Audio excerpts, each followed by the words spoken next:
everybody. Welcome to If These Walls Could Talk. It's me, Wendy Stuart, and I'm so excited to have you here with me on, I have to say, a gorgeous Wednesday. We all know how we moan and groan in New York about the weather. It's just been blow away weather. I am missing my co-host, Tym Moss, who, as I told last week, he had lost his dad. He'll be out a little while longer. We miss seeing Tym. I miss dancing with Tym in the beginning of the show because now I'm dancing by myself.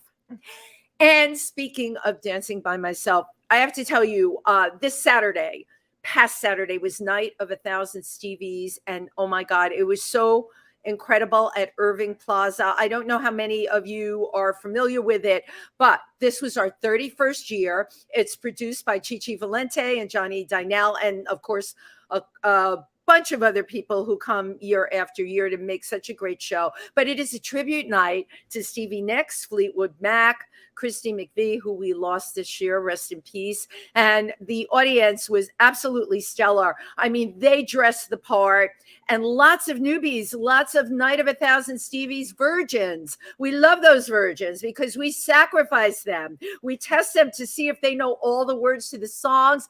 And I have to tell you, they did. And they looked great. And you can always visit my Facebook page. I put up, of course, an enormous post.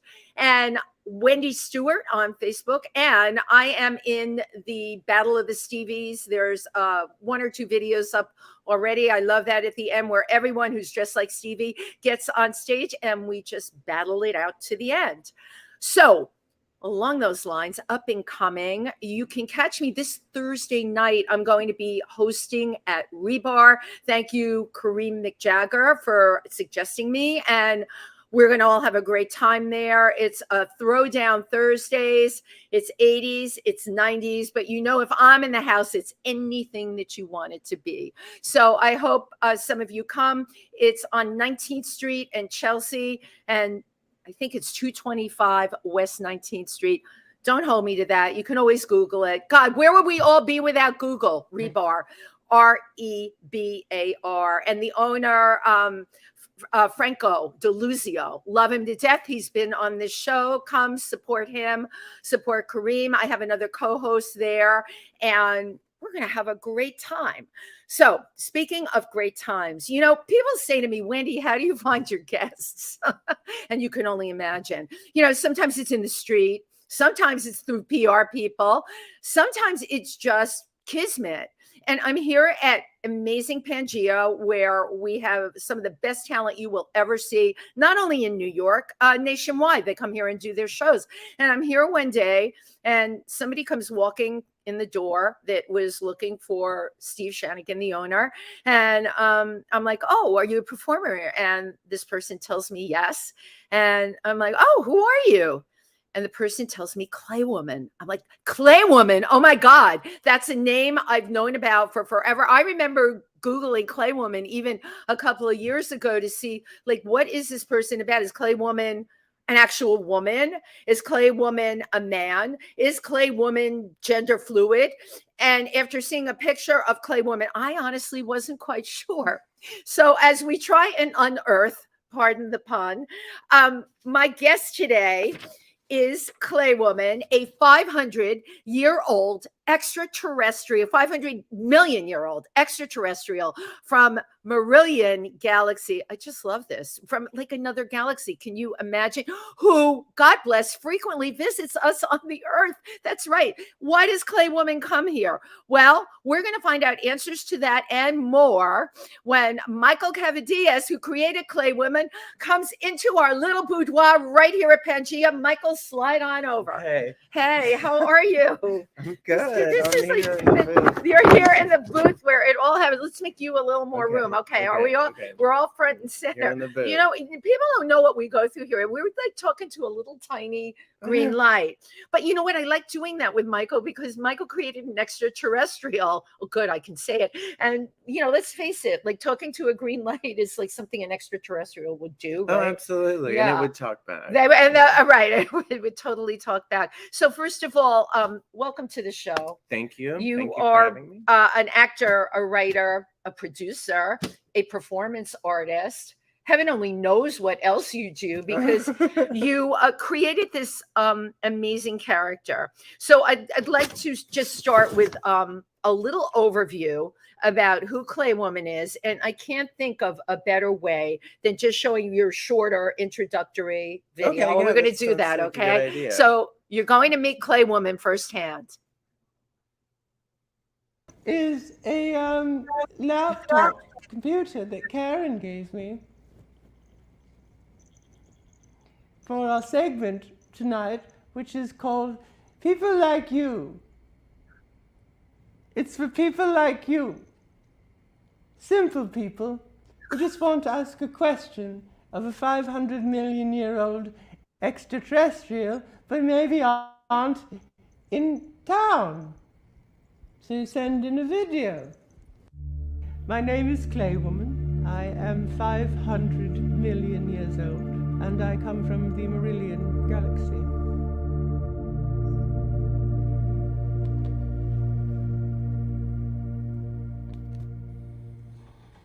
Hi, Clay Woman. It's me, Alex. Cameron. Do you guys have pets back in the day? Because I read that originally we brought dogs into our homes to be heating systems. So I'm wondering what kind of pets you had all those years ago and so far away. Thanks. That was a great question, Alex. Do we have pets? Well, we certainly do. We have a pet called an iridot. And it's a long pet. It's about 14 feet high, very thin, perhaps like a little straw of a body, and it's got a lot of fur at the bottom. And it constantly just reminds you of what you should be doing. For instance, you'll sit with the pet, you might want to pet it, but it's too high up to really get to it. And you'll say, well, I had a great day today. I painted a picture, and you feel really good about it. And the iridot will pause for a second, and it will say, that's all? Just one painting? I already painted 3, and I made a sculpture, and also some watercolors, and I redid the garden. Wow.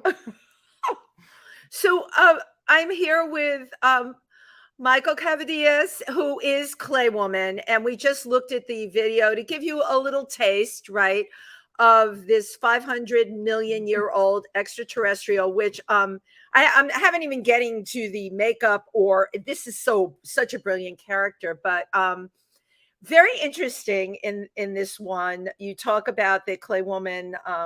The question asked is, Clay, are there dogs? Do they have pets? Yeah. And her particular pet seems to be able to like just leave human beings in the dust. Yeah, well, it's very critical pet. It's a critical pet. I should say the video is directed by Anthony Corona, who is a really incredible director. He directs a lot of documentaries and really great documentarian. He directed a pretty well-known one about Suzanne Barsh and stuff, and so he's I know that video. Yeah. Right. And so of course he's directing Clay Woman. Yeah, and so he and my friend Eric introduced me to him, and he's been very he really like spearheaded making those videos and stuff. So shout out to him. Yes, absolute shout out. It's a great video, by the way. And then that's also Alex Cameron is the one asking the question. He's an incredible musician too. And he's the one on the computer who asked Clay Woman the question. She's adorable. Yeah. That's very so of course, the pet that Clay Woman is talking about, where she comes from, they're really superior to like the Earthlings.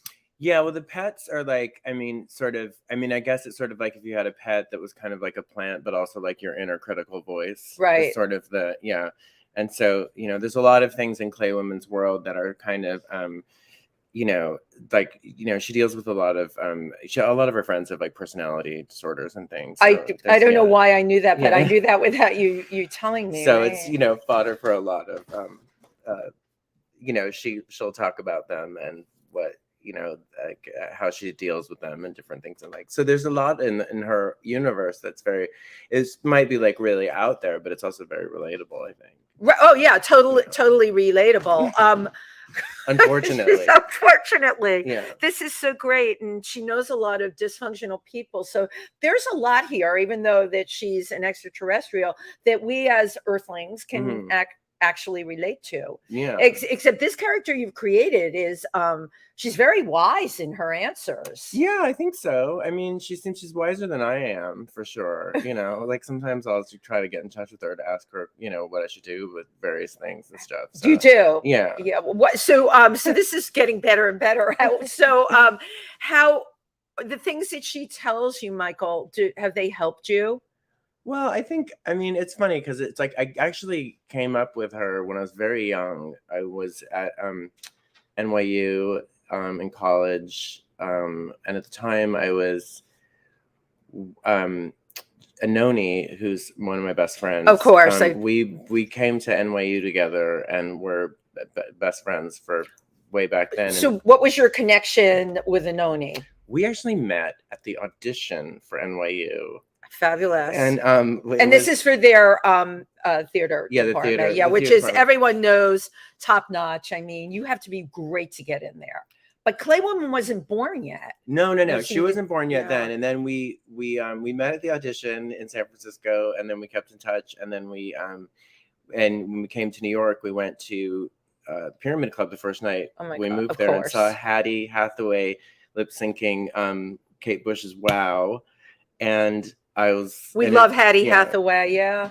And it just completely, you know, blew my mind. And then Anoni, with like a lot of support from Hattie, who was in Black Lips as well, started Black Lips. Right. And we were all on that together. And that's when sort of being there and in NYU, I was very young and I don't know what was going on, but there was just one day where this idea of Clay Woman came to me. I didn't know what it was. And I just started laughing. So you really, what you're bringing up, man, you are just encompassing what that whole era was like. Of course, Brian Butterick, who is Hattie Hathaway, was a friend of mine, and I got close to Brian the last 5 years of his life. There's something about me, like the last 5 years, there's a whole list of people we could go through. Yeah. Whatever it is, that's when I really get to know them better. I always knew about the Pyramid Club, but Michael is hitting on here what the Pyramid Club is. I think the reason Clay Woman could be born, it was just a petri dish of creativity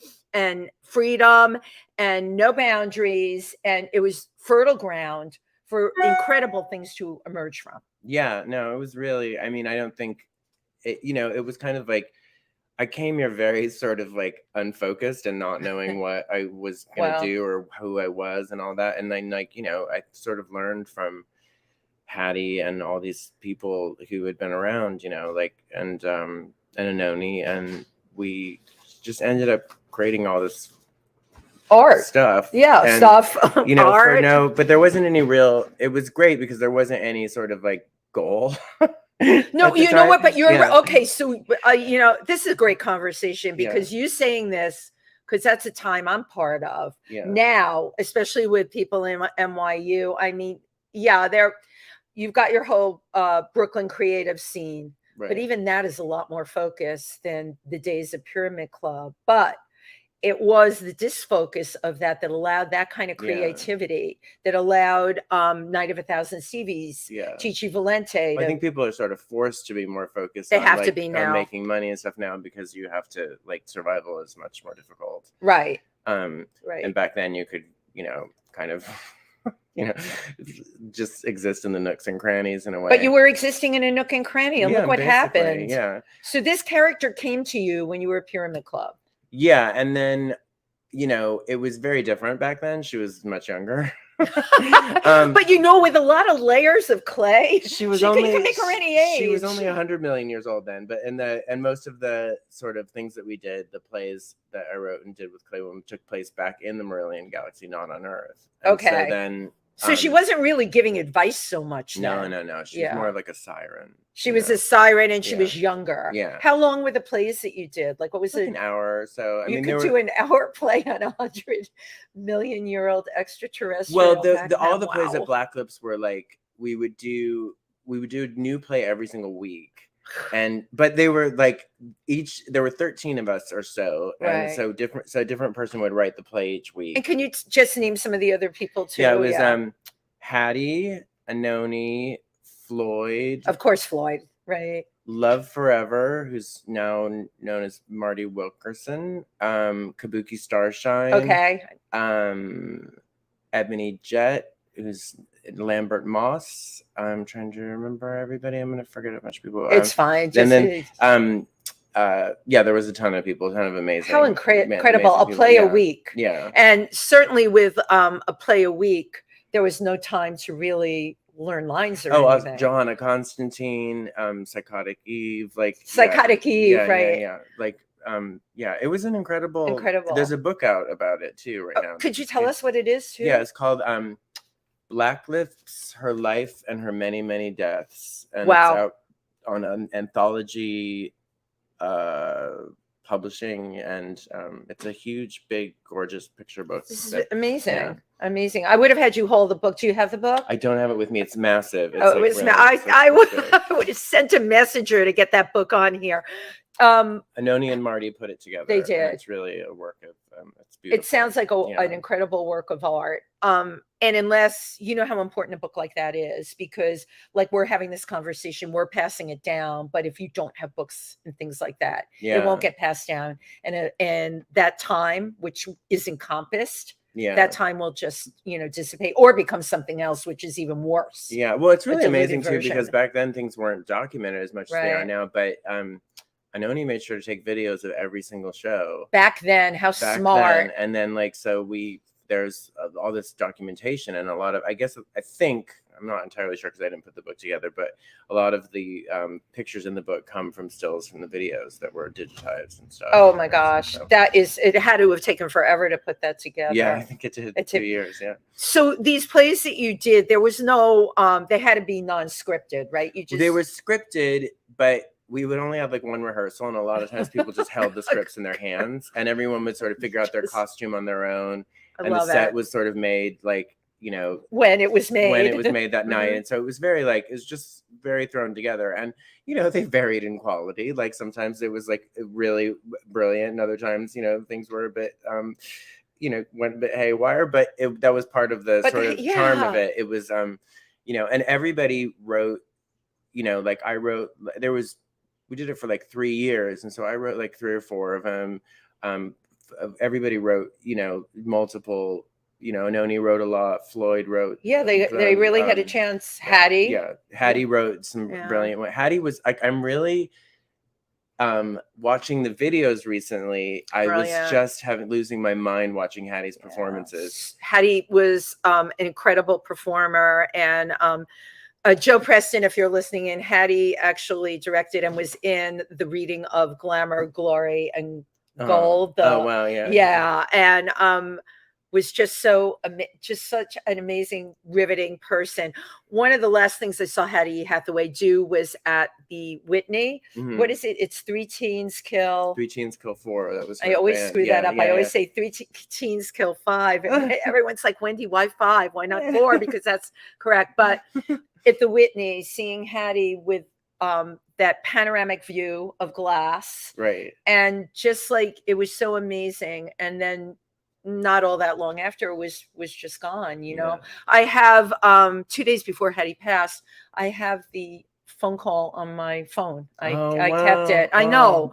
And again, I always knew Hattie. I knew Hattie as a tambourine tosser at Night of 1,000 Stevies, and just you knew Hattie from Pyramid, but I only got to know Hattie personally the last 5 years, which was it's a gift. Yeah, that's this beautiful. Kind of incredible creativity. So you started creating Clay Woman back then in the days of the Pyramid. And then what happened after that for you? Well, then what happened was then around 95 or so, Ruth Malachek from Mabu Mines asked me I was doing a resident artist program with her, and I did the first sort of really rudimentary version of Clay Woman that is more current. She came back, she was a bit older, she was on Earth for the first time, speaking at Hunter College and doing a little lecture thing, and it was very improvisational. And it was kind of the beginnings of the show now, but then I was very young and I just didn't do it again for years. You didn't do it for years. That's interesting. For like 10 years after that, I just went off, did other things, just kind of like always, it was in my mind, like that. In the back of your mind. Yeah, that it was, that it was the thing I needed to be doing, but I don't know why. I was just like. I was going to ask you, like, why did Clay Women become less important in your life? Like, what were you doing in your life? I was doing like acting and stuff and doing, other projects, but then I think I just, wasn't sure where to go with it. And then around 2007, my friend Eric Schmallenberger, who was working at Deitch Projects, saw the video of that thing and was like, why don't you do Clay Women again? And I was like, oh God, I'm scared, but yeah, I should. And then I asked my friend Rob Roth, who's a brilliant director, to direct it. And he really like helped in like a massive way to,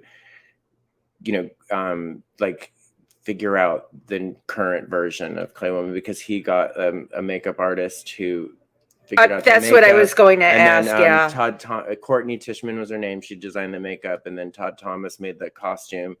And so we did these shows that were very scripted with Rob directing for a few years, and that really was like sort of the Clay Woman coming back into the world. And then eventually I started doing it on my own, more with like more of an improvisational flair to it, way to it. Yeah.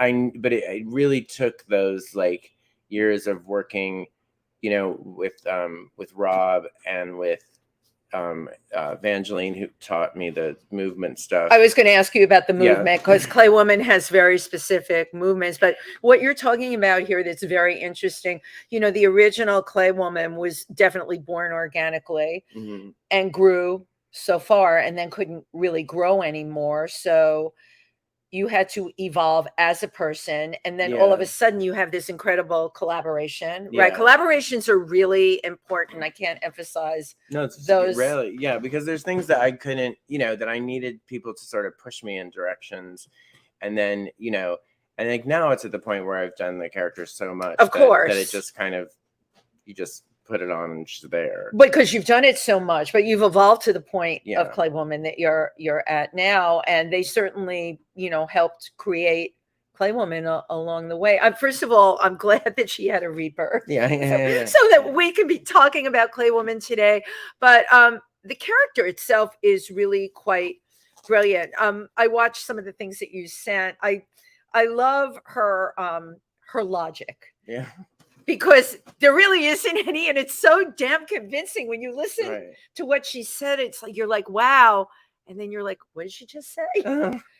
So that is you creating that. Where does that come from? Oh God, I don't know. I mean, it's like, just sort of it's got to be in there. Yeah, I think that I've always had a bit of a stream of consciousness kind of thing going on. In different in the right situation. Right, but how amazing that you're able to take that stream of consciousness and thought process and bring it out in this character. That's so incredible. Oh, thanks. Well, yeah, I mean, it took a long time to get to the point where I was comfortable enough to really like do it in like the more improvisational settings and stuff. I mean, and then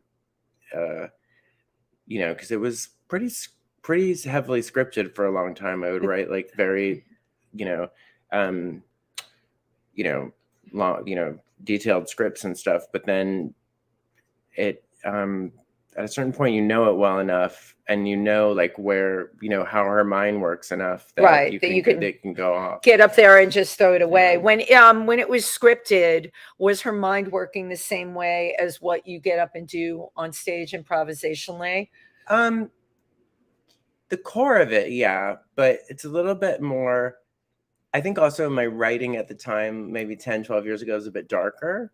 And so I just love it. So it's more, I like to think she's a little like I've, that she's a bit more relatable now. the way Right. the way that like what I've sort of settled into. Right. Yeah. I mean, Well, I don't know how relatable, a 14-foot pet that criticizes you is, but it's still. no, but it was so funny, and the things she says, they're really funny, they're really quirky, and even though there's so much dishonesty, it's so honest, you believe everything she's saying. It's completely believable. There's an improv game you may have heard, is called Expert. I don't know. Okay, so Expert is, and I know that game where the audience will throw something out to you and you have to be an expert on something. Okay.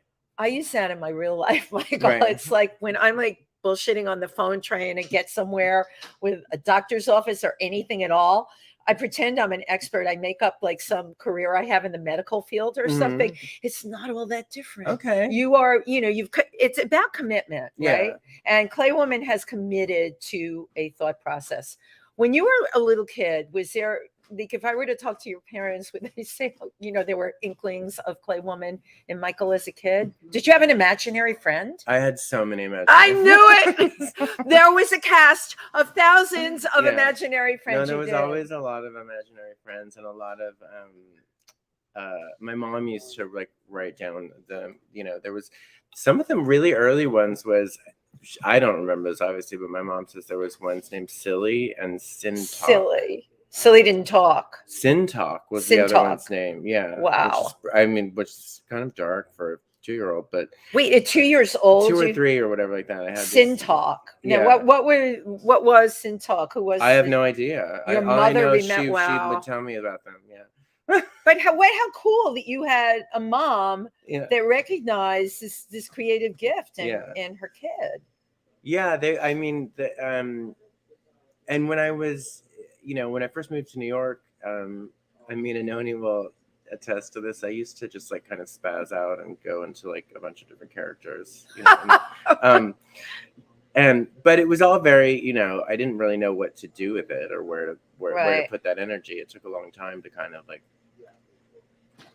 well, you're talking about channeling this stuff, right? Yeah. It's something performers need to realize. Like going to NYU is it's structured. Yeah. It's like you're going there, you're studying theater, you're auditioning for things. That's path.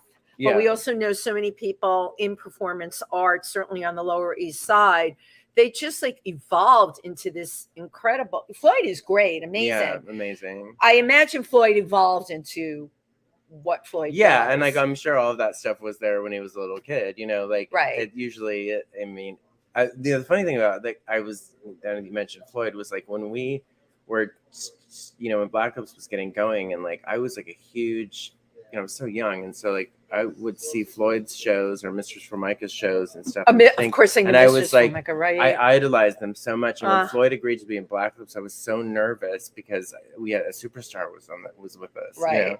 And you might be judged, right, because this person was already there, and you were, that's a very real feeling to have. It is like rather intimidating. I was always intimidated by Brian Butterick. Believe it or not, when I was in junior high. Brian didn't go to the same junior high, but he hung out with a bunch of very cool kids. So I knew of him. We came from the same neighborhood. Oh, wow. And he was tall and just smart and snarky, even then, but incredibly smart. He went to Bronx High School of Science. I don't know how many people knew that. Yeah, right. I didn't even know that. Right. I feel like maybe I did know that. I only connected with him, in performance in New York City. Mm-hmm. And I would always see Brian up here, and as we became friendly, I would wonder, if he came to see me in anything, would he think I wasn't enough, right? Right. Maybe I wasn't good enough. Maybe I wasn't cool enough. Well, as performers, you all go through this. Yeah. But how cool that you were, able to, through Black Lips, do this and collaborate with all these amazing people. Yeah, no, it really was like that. I mean, it's funny because seeing... they did participant did a retrospective show of Black Lips and showed like a bunch of the videos, and I hadn't seen them in 30 years, and it was really mind blowing to watch them. So it's very like it sort of reminded me like, oh yeah, that's right, that's where I come from, that's what that's the genesis of all this. That's where it all stuff. started. Yeah. How does it make you feel about yourself, like from then to now, right? Because a lot of time has gone by. Yeah, it's funny because 500 million years have gone by. Or for us humans, just 30 is a lot. Right. And so it's very, it is like when you look at a video of yourself from that long ago, it is like looking at another person in many ways. Definitely. It's like I look at it and I'm like, that's interesting. Like, I mean, I can see myself in it, but I know what's going to happen Right. with it. And I also think it's a funny thing. It sort of made me stop. It was like, I'd always listen to like philosophers talk about, is there free will? Isn't there free will? Right. Like that sort of thing. And when I saw the Black Lips videos, I was like, oh wait, there's not free will. It's so funny that you thought of it that way. Because I realized like, oh, like all of these things sort of had to happen. Like, and they were not like in a like supernatural way, but just like because we all came from whatever families we came from. Right. It was the time it was, and like you can only. It made me like sort of more forgiving of the mistakes I made, when I was younger or even later, because you see like you can only operate with the knowledge that you have. At Absolutely. The time, so. Right. You can only operate with the knowledge you have and where you came from. And you can only have the knowledge. Like you can't know more than you know when you know it until you, so it. You can't know more than you know when you know it. Come back here, honey. You're going off camera. That is a t-shirt. And it is absolutely true. And I hate this. I hate when someone interviews me and says, if you could go back to yourself when you were in your 20s, what advice would you give yourself? I hate that freaking question. I wouldn't give myself any advice. You have to like be who you are then. Yeah. To you know what? It set the groundwork for who you are now. If myself now went back to myself then and tried to give advice, I wouldn't listen to me. You would not. No, who would listen to you? You didn't know what you were talking about. Was Linda Simpson a part of your group at all? I love Linda Simpson. She wasn't in Black Lips, but she was like, I think in a couple shows, and she was definitely in the I mean, I adore Linda Simpson. I adore Linda Simpson. And again, we were talking about this amazing book that exists about Black Lips because somebody thought to videotape it and archive it. Linda Simpson did Drag Explosion. Yeah. She had all those, I was out in the club scene and didn't take a damn picture then. And now you can't stop me. Yeah. Linda's kept all of those Polaroids and then did an entire slideshow. But it wasn't just about the pictures. It was about who the people were in those pictures. Yeah. You mentioned Mistress Formica. And Paige. Oh my God, Paige, right. Paige was in Black Lips a lot. Right. And Paige was really like, one of the most legendary people of all time. Right. Everybody knows Paige. It's so beautiful, willowy, just gorgeous, this gorgeous silhouette. These people aren't with us anymore. Neither is Sweetie, who was my best friend. And that's who I ended up meeting everybody. But we're talking about the artists, and thank God that this book exists that pays homage to that time. Yeah. It really kind of blew me away. It was really intense to see it and stuff. I was going to ask you when you see it and to see the videos. Like I really have to Hattie's performances. Because I was so young back then, I didn't really understand what Hattie was like. I didn't fully, but I didn't fully appreciate it in the way that I could now. Like when I watch them now, I can see she's the technique she was using and the sort of the references and things back now then. You can appreciate back then it. I was just I loved Hattie and everything like that. But I'm watching now and I'm like, oh wow, she was a fucking genius. Right. Hattie was a genius. And again, from then to now, you need to be where you are at now to look back and see that and say, oh my God, how incredible to have experienced that, really. Well, okay, of course I have another Clay Woman video because I wasn't going to make Michael come here in clay today. We are clay free, but we have another video I want to quickly show. Thank you, Chauncey. Okay, cool. Around New York, taking in the sights and sounds. And I noticed that there were flowers in some places and trees in others, buildings, and the people were moving a bit about them with very little awareness that they're all going to be dead within a matter of decades. Sure.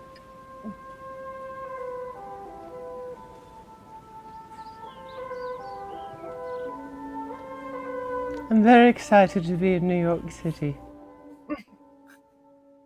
One light bulb. I don't get here very often, and frequently when I come, it's very hard for me to find a place to stay because most of the accommodations are not appropriate for someone of my age and background. And so I was happy that my friend, a good friend of mine named Elizabeth Consteltenelte, was able to put me up this weekend at her apartment.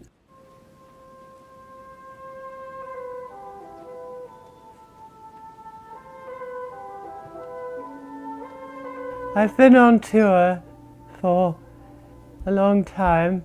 I'm touring with my book, which is called Alligators I've Ignored and Other Tales from Downstairs.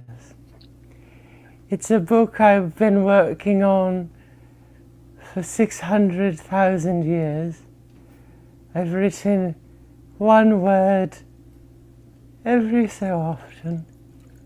Sometimes I'll just write a letter, and occasionally just a part of a letter. What you would call the straight part of the T, and that would be my work for that day. You see, I've never been one to think that rushing is a good idea.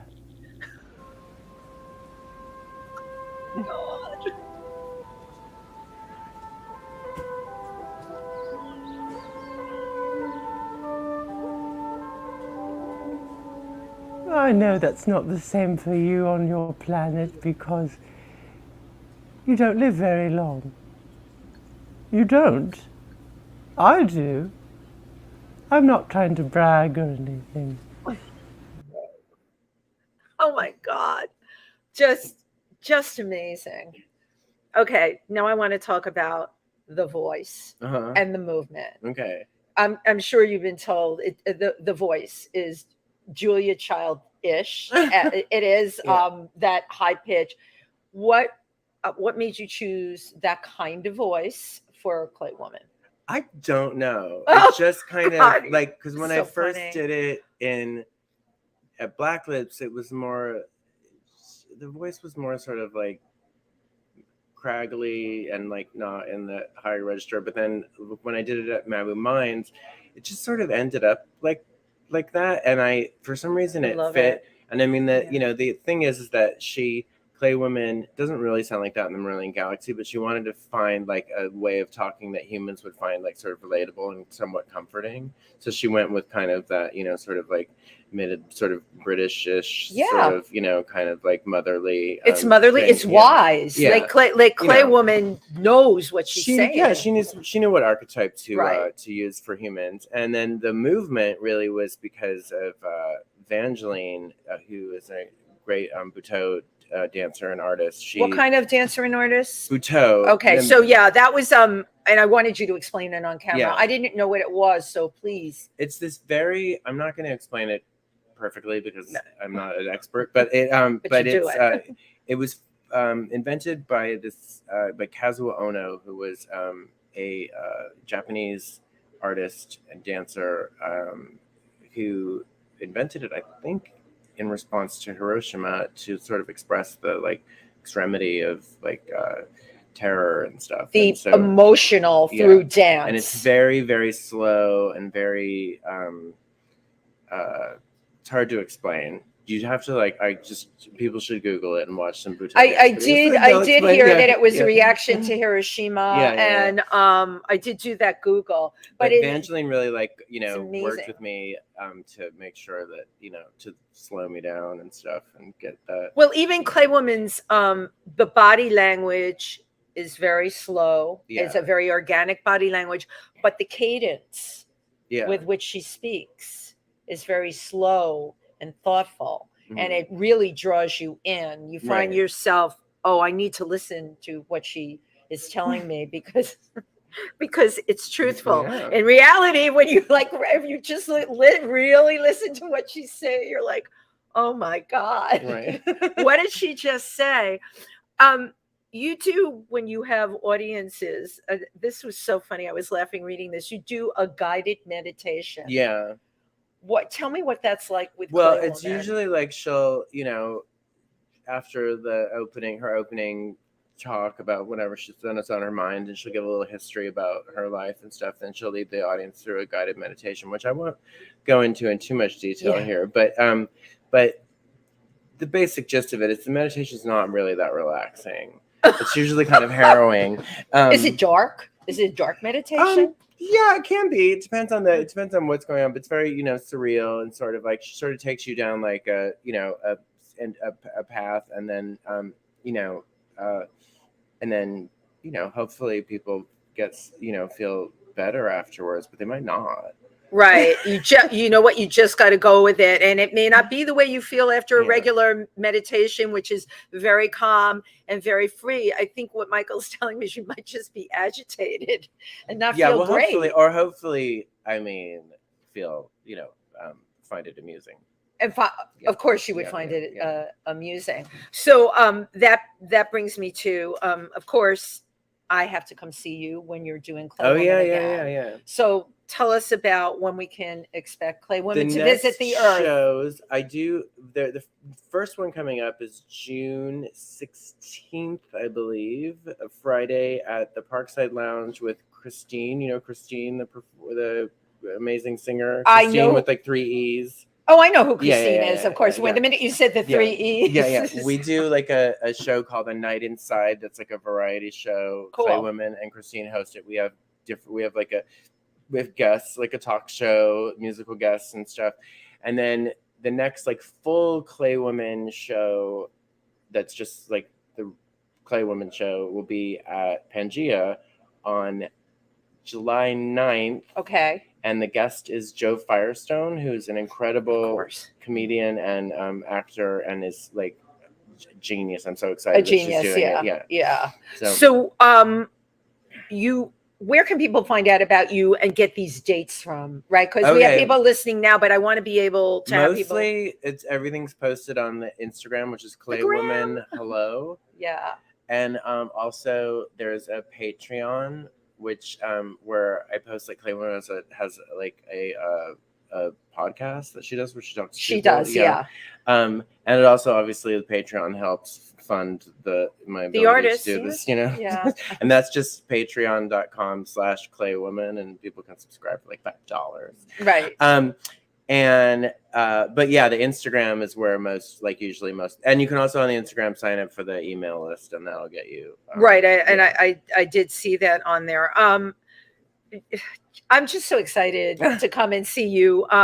You're an incredible comedian, and that's what I wasn't expecting. Like, Clay Woman is one of the funny, brilliant, complex characters I've seen. And I see a lot of comedy, and I'm a comedian myself, and I really, really appreciate good funny. It's funny. It's funny, even watching your videos, Michael. Thank you for bringing this into the world. Yep. We need this extraterrestrial on our Earth right now with everything going on, and you're making that happen. Well, thanks. Hopefully, she'll come visit more. I mean, I'm trying to get her down here more often. You are, yeah. Well, we would love to see more of Clay Woman here on this Earth, because Lord knows we're seeing everything else. So that's the first 45 minutes of the show, and as you all know, we'll be back with the final 15 meat and potatoes. So just hang out. Okay, so now we're back to talk about anything and everything, and cameras are still rolling, and so that's what I was going to ask you. Like, with a character like this, how do you take it? I don't know what your next level is going to be, right? Because you're doing live performance. But Steve Shanagan and I were talking before you came here. Like, this should be a television show. Like Rachel Ray has a cooking show. Can you imagine? Oh my God! Well, I am working on some things. I mean, I don't want to get into no. You can't let the cat out of the bag. Yeah, but there's working on some stuff. Yeah, because my personal belief in Clay Woman is everybody needs to like be able. This needs to be broadcast everywhere. So that people can like get on the Clay Woman bandwagon. Yeah. And I had ideas for marketing for Clay Women. Oh, great. Oh, good. Well, okay. She's not great at marketing, so that's great. No, I kind of like figured that. Well, here's the deal: when you have such a brilliant talent like Michael, and they're creating these kinds of things, and then you have to get the shows together, and you have to get all that information out there, and it's the actual production. And let's face it, that costume ain't easy. No, it's a lot. It's a lot. One of the first things Michael asked me about coming on today, am I going to have the Clay Woman outfit on? I'm like, oh God, no, would never do that to anybody. But it is absolutely gorgeous and brilliant. So you have so much on your plate. What people don't realize is so often the actor is left to do everything else, which is the marketing, and it can often fall short. Yeah, probably.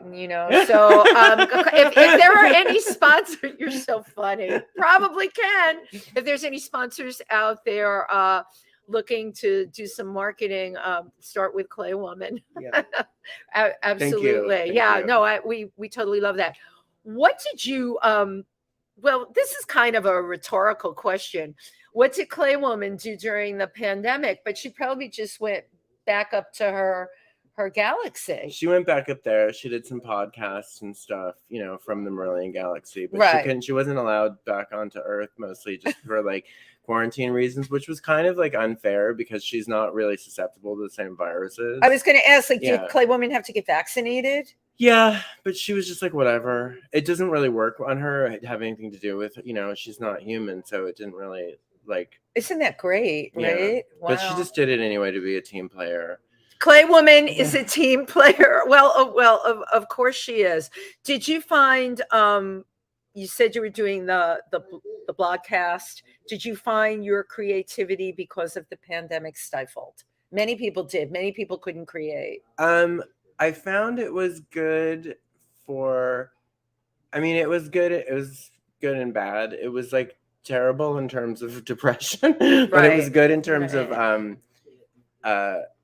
I was able to get more writing done just because I didn't have to, because of there was no interruptions, yeah. And so,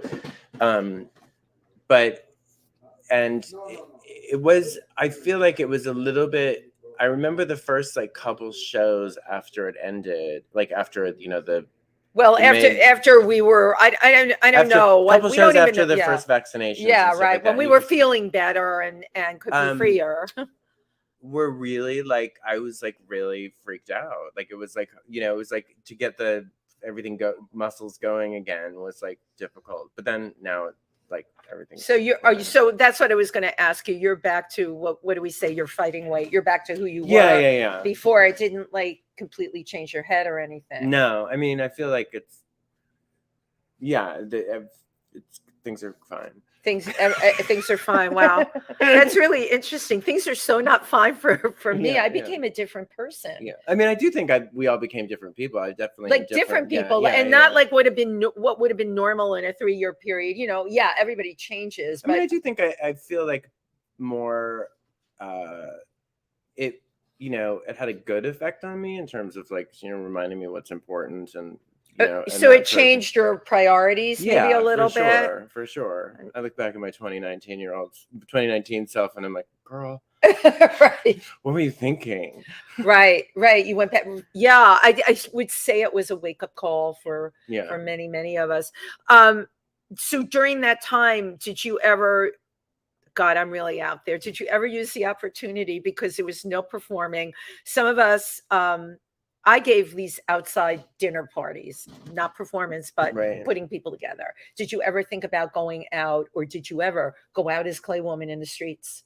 No. to see what people's reactions would have No, been. I wish I had no, known you didn't then, do because that, if you were yeah. friends of mine, I would have made you do that. I mean, Because I that would have been definitely so did like the cool. summer of 2020 was Wow. better because you could go outside and see your friends. It was really that last winter that was, Dismal. yeah, that was dark. Yeah, it was very dark. I mean, we were in front of PANGEA here. That's when I came up with the idea to do the show. Okay. Sitting under one heat lamp with a bunch Yeah. of friends and like thinking, oh my God, I have to do something. And that's Yeah. where the idea came. But like talking to you now and knowing about this character, my God, if I knew Michael, I would have been, listen, you need to come over here. You need to just street perform, because it was winter. It was dismal. But you have a lot of layers on. Clay Woman True. wears a lot. It's a very winter It's a winter costume. character. Yeah. It really is a winter costume.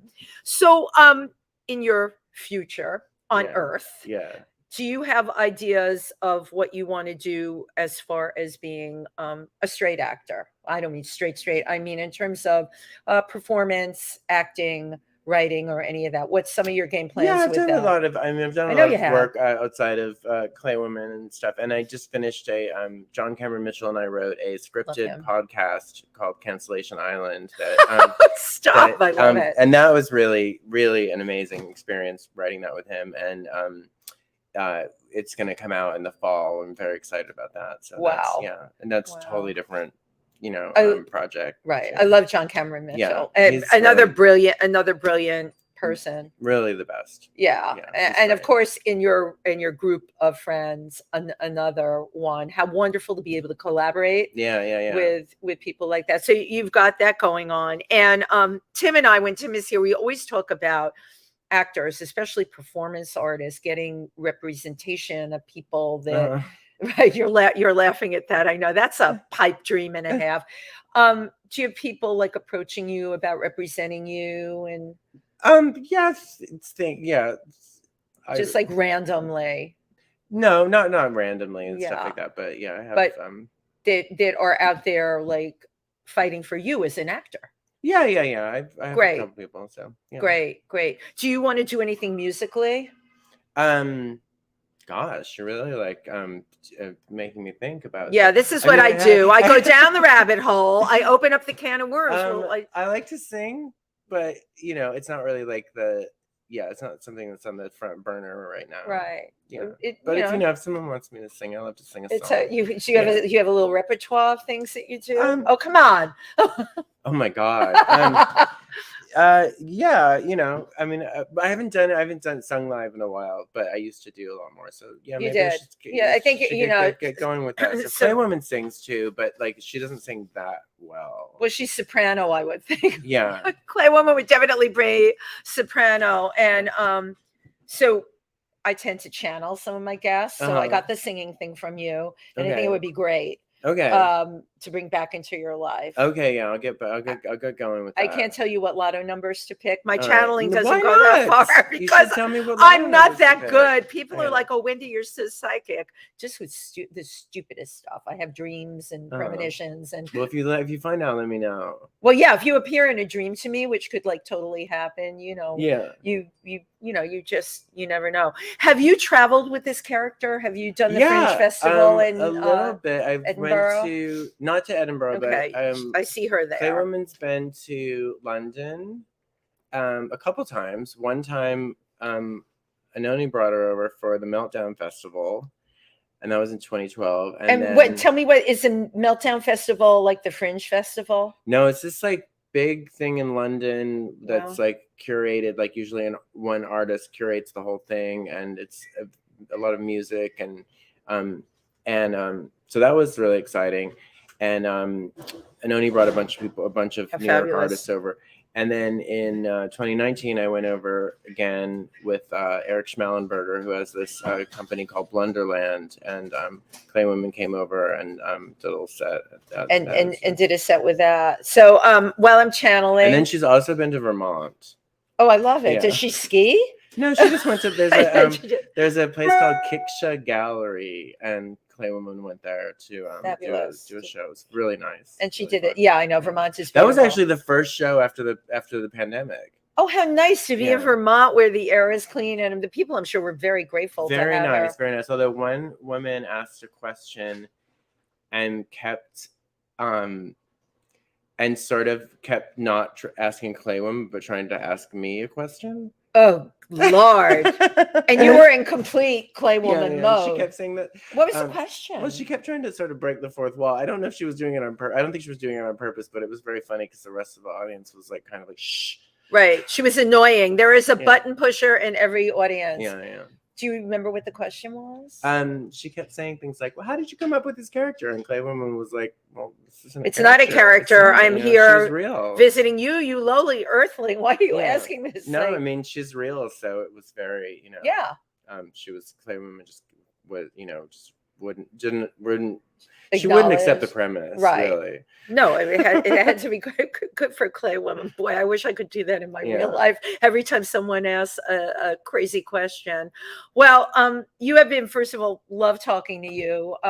Love this character. I want to see more of this character. I really do, and I'm looking forward to whatever comes forward. I believe on this earth. The time I do, just bear with me on this one. I believe you. It is, the time is right. Okay. The 500 million year old extraterrestrial Clay Woman is now on this earth for a reason. All right. You're hearing about these UFOs all the time. Yeah. They're talking about shooting down balloons. They're all such liars. Okay. We know that these extraterrestrials are out there. Okay. People see them. Some people have experienced them. Now we have one. And thank you, Michael, for turning us on to her. She's going to come here. She's going to give us advice and our lives will all be better. And on that note, everybody, thank you to everyone who tuned in today. And I just want to give a shout out. We always have comments, which of course I can't read. Maybe she can help me with my eye vision. Okay.